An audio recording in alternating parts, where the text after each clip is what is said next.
Today I want to talk about the gold standard in money and why we need to return to it. Okay? Really, this is the source of all our country's monetary problems, so we'll look at that in detail. So, to start out, for those of you who don't really know about the gold standard or money, we'll do a brief history of money. So basically, say you're a pig farmer, you have pigs. Well, what are you going to do to get everything else you want? Trade, because you can't just live off pigs. You can just eat pig and make pig coats and pig beds and build your house out of pigs. Like, you'd go to the wood farmer, trade some pig for some wood. You'd go to the apples, trade some pig for some apples. Get all your stuff like that. Okay. Then someone figured out, why don't we use some other resource that's easier to trade than a lot of the stuff we make. Because if you're a pig farmer, it's hard to just bring pigs around everywhere you go. Like you got pigs in your pocket to trade them. It's not very easy. And if you're like an acorn farmer, well, you need a lot of acorns to buy something big like a house or something. Like how many acorns are you gonna need to buy a house? The guy who builds the house. So what they found was precious metals like gold and silver and stuff were really easy to trade, and because they were worth a lot in small value, you know, or not small value, small number. You could have a little piece of gold, so you could sell like 20 pigs for like a bit of gold. And then you could go around and buy some of this, some of that, some of that, and you can carry it all in your pocket. It's pretty easy, the gold, okay? And also, it doesn't ruin, gold stays pure. It's hard to varnish. It's hard to destroy. Okay, so over time, gold and silver became basically like money. People would trade, for one thing and then for another thing using gold and silver, and then they obviously took the next step. They made it into coins with actual numbers. So this much gold was equal, let's say, $5 or whatever. Okay, and then this much silver was equal like $3. So in America, the way it started out was they used silver currency. So, like, they traded in silver, but the banks took another step, okay?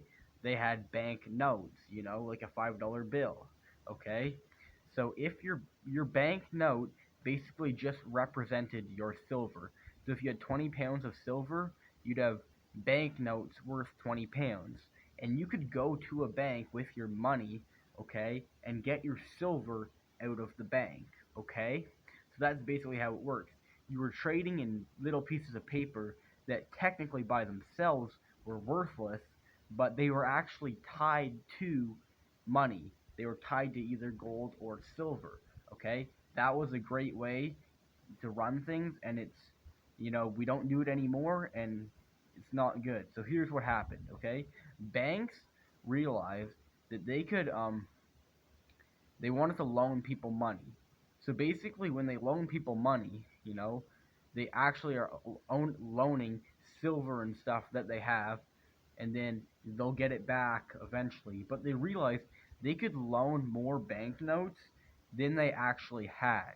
You know what I mean?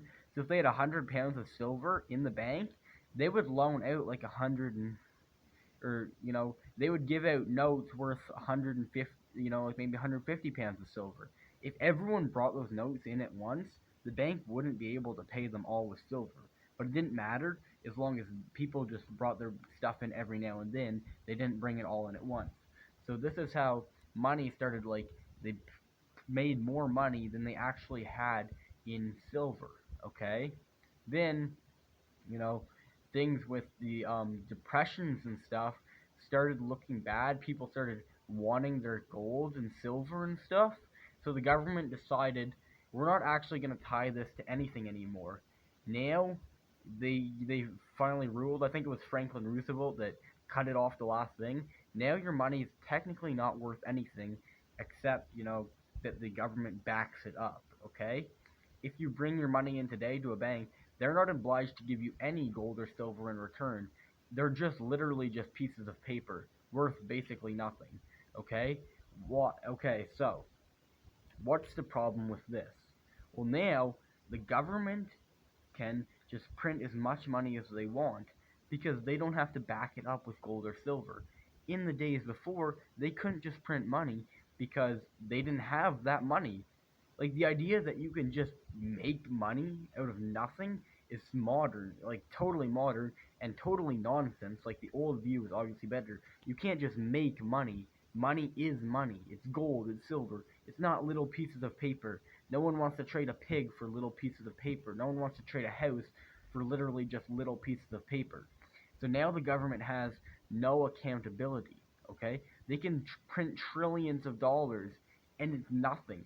That just means they get money and you don't. And why is this bad? Because people think, they just print the money and it doesn't matter because, it all evens out. Each piece of money will just be worth a little bit less now. Well, that's the problem. It's basically like the government is taxing you without even taxing you. If you have $1 million, let's say your $1 million is worth just enough to buy a nice house. And then the government prints $10 trillion and starts spending it on the economy. Your $1 million isn't worth the same as it used to be. That's inflation. It's supply and demand.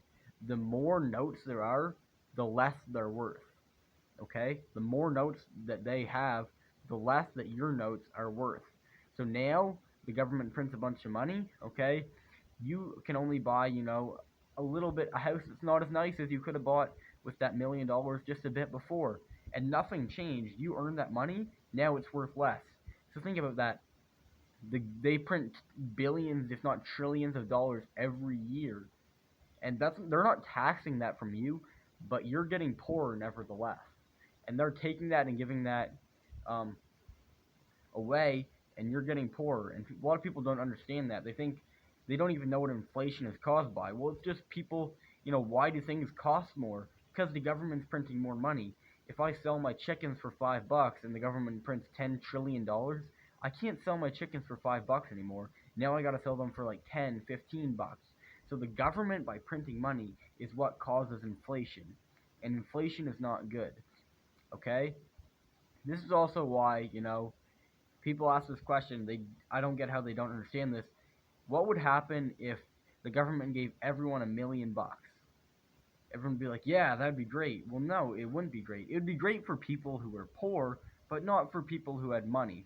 So think, one guy's 50,000, the other guy has 250,000.